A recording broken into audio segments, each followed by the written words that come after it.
Hi guys, so today is Wednesday and we're going to recap a little bit about what we've been doing in terms of output and in terms of a new output line.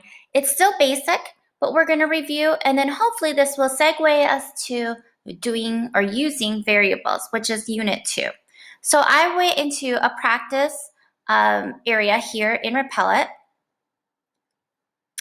And I'm just going to edit here, but you guys will have be able to practice as well if you follow along. So again, we have our class main, which is basically our giant library of information for Java. And then we have our public static void main, and this is our driving functions. This is really, again, what our program reads. So we need those two things. And since we're just doing basic output, we don't need any additional information at this point. And then we have our system out print line. And we can do anything. If we're printing words out, we can use the quotation marks to indicate that we're doing words or characters. And so when I run this, it should do hello world. Perfect, exactly what we wanted. So this is something that we've been doing the whole last week. But now we're going to introduce you to one more last print line. And that is going to be system. I'm going to skip a few lines here. And I'll make my screen a little bit bigger for you guys, if I can. System .out.print. And then I'm just going to do in quotation marks, this is great. Don't forget the semicolon. That means that that line is being processed or executed. So I'm going to run this. And you're probably noticing too much difference. The one thing I want to point out is, let's say we do one more line. Actually, let's do two more lines. If I do one more line behind this one, the print line, if I do another print line,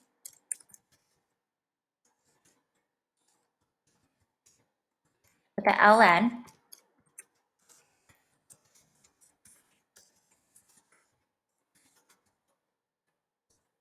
and run,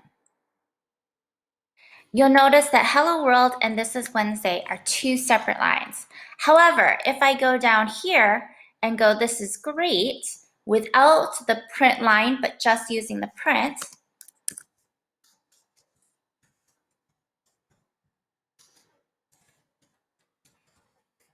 you will notice that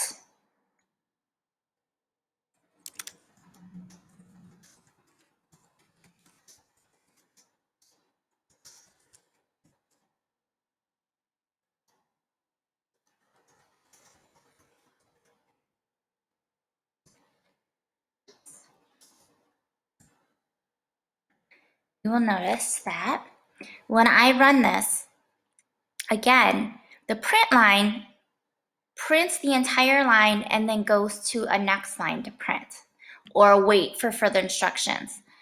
The print prints all one line. So this is great. This is another line, is it not? Look at here in your output. This is great. This is another line, is it not? Or is all one line? So the print line actually is like hitting the enter or return key and only prints the line of code or the line of output that you want. And then it goes to the next line, where print is just a straight print without hitting the return.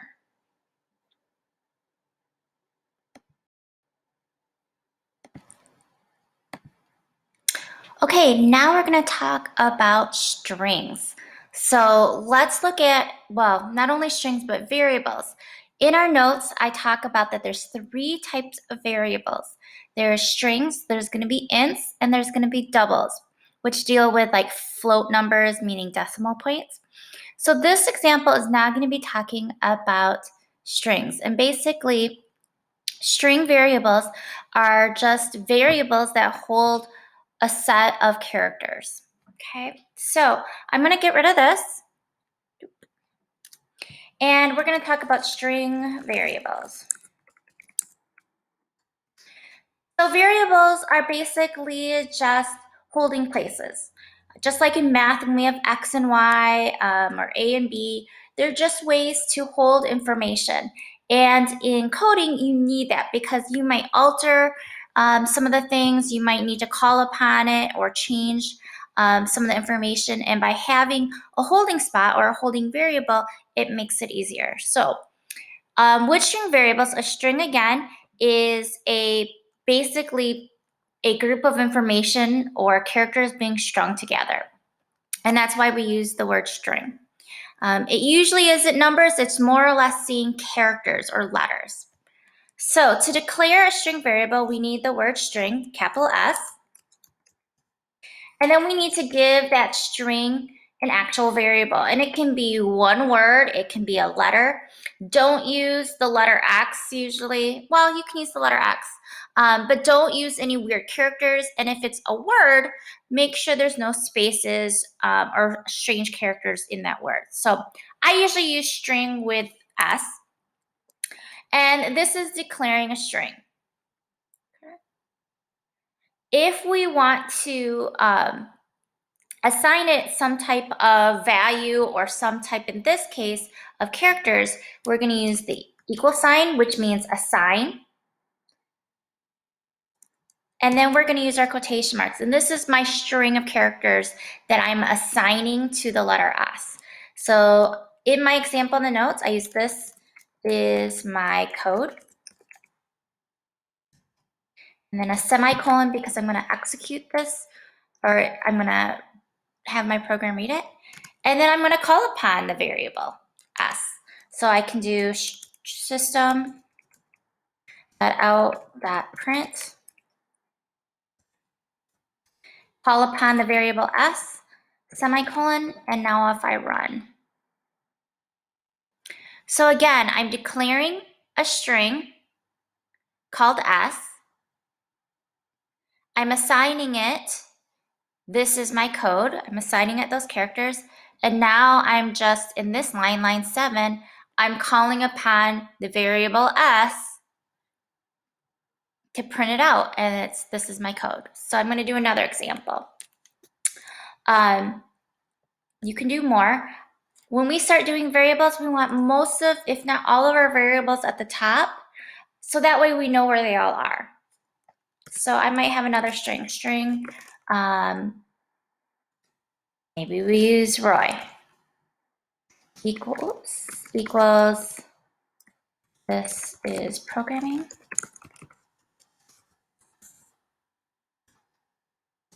And now I'm going to call upon it. System.out.print.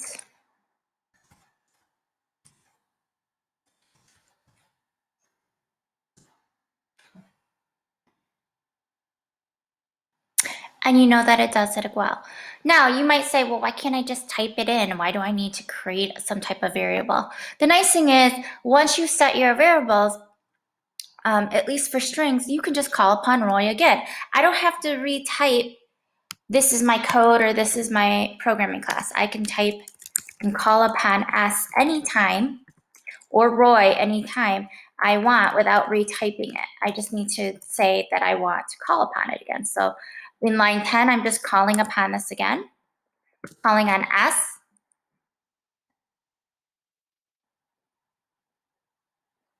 And I can do that back and forth. I'm just establishing a variable so I don't have to retype it over and over again, or I can do something with it later, especially when we start getting into integers. So that's string variables.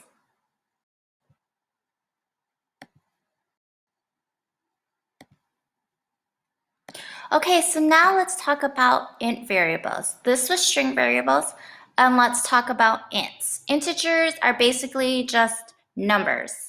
Natural numbers, it can be a negative, it can be a positive, but they're just used as our common variable for dealing with numbers. So I'm going to get rid of this, and I am going to go and do my integers. So I'm going to use int variables. And I'm now going to declare my variable as an integer. So to declare it, I call upon int. It's got to be a lowercase I. And then I can do an A, and I'm going to assign it a value. So I might assign it 378. Then I might output it. So capital S.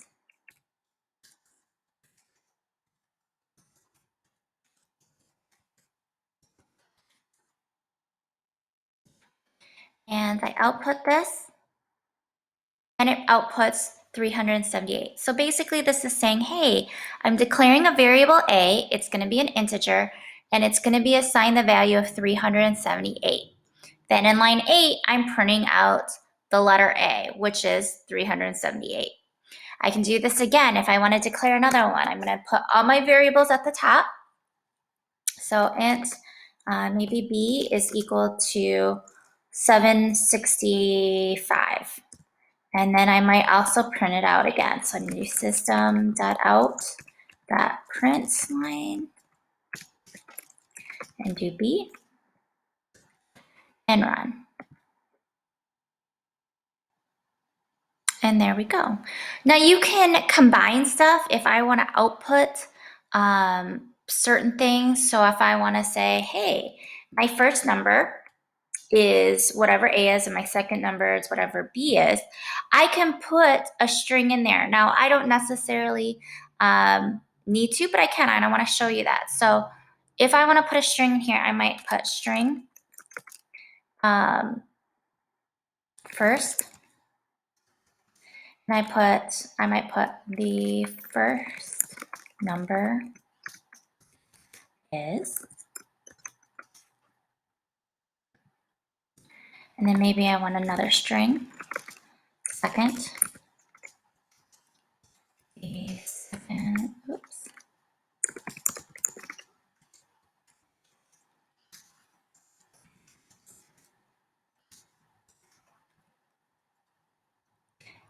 And now I want to combine both my integer and my my integers and my string variables.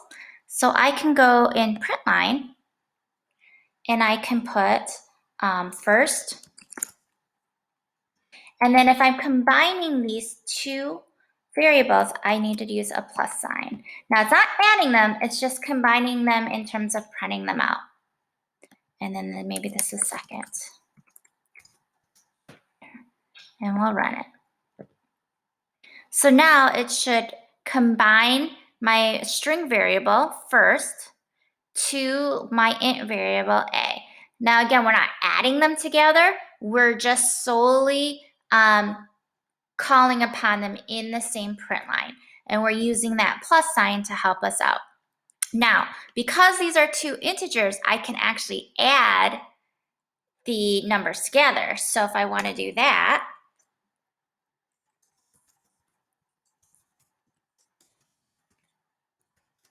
if I actually want to do the calculation, I can do A plus B and run. And now line 14 actually does the calculation. So the difference between these two system print lines is it's just combining the string with the int. It's just outputting it straight across.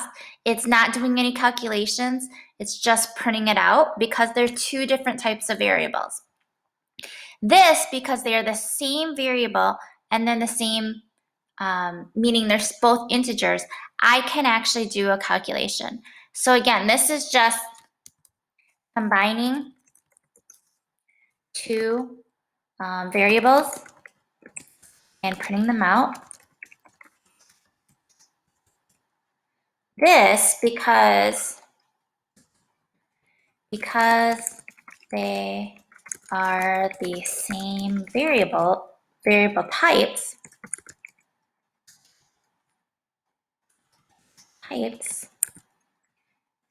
we can do a calculation. We are calculating. So you could add, you could subtract, you could multiply, you can divide. So that's some basic output and using both string and int variables.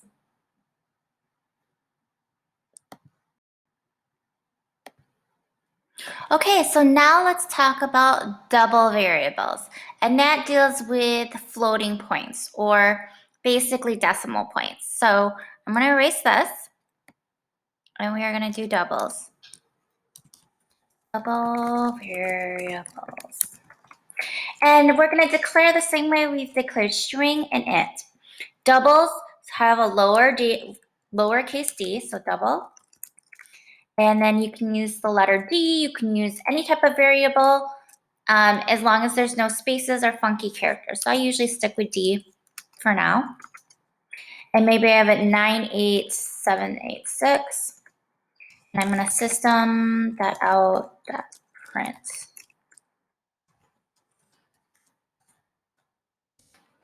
Run. Oops, I forgot a semicolon. Important, see? And there we go. You can add two doubles. So again, I could do double D2 equals 167. And I could add these, D plus D2. And it adds them together. I could also do where I just output them. So I'm going to output them.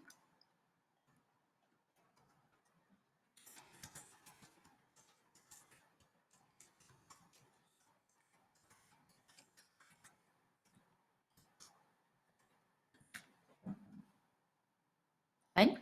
Now, here's the thing. Can I put doubles with its? That's going to be the true test. So let's try it. If I declare an int,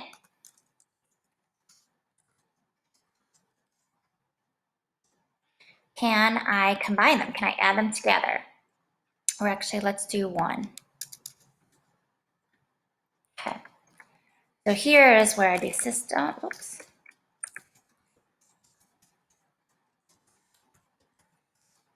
B plus A. Let's see if it lets us. Yep. It does allow us to combine doubles and ints if we're doing a straight calculation like this. However, if I was going to put them in a variable, let's do int my calculation. Let's say I was just declaring a variable. Now, oops, and I was saying, hey, now I'm going to combine A, B plus A up here, and then call upon that.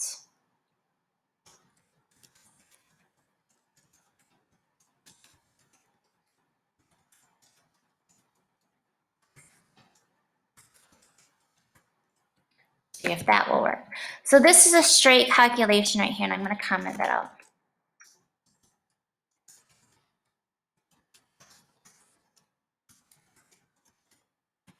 This, however, is assigning the calculation to a variable called int. So let's see if that works. And you notice it can't. Why? Oops. Because there's a possible conversion issue. If I'm creating a variable that's housing both a double and an int, and I'm assigning as an integer, it can't work, okay? Because the integer can't use those floating points or can't use those doubles. However, and so it can't say, hey, if I have a decimal point in there and I'm combining an integer and a double, I can't then put it in a variable type that's an int. So it's, however, it should be able to do this as double. So if I do this as a double and then run.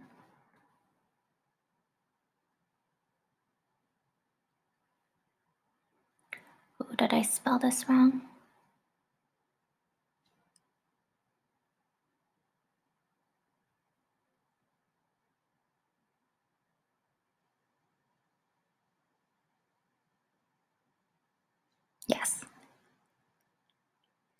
forgot a C here. So let's do this again.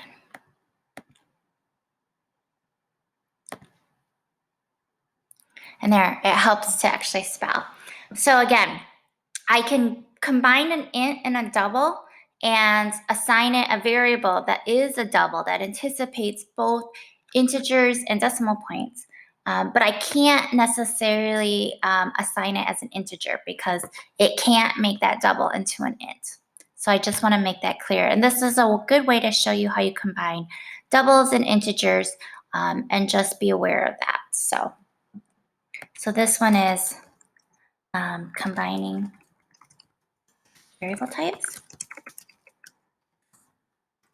must be a double.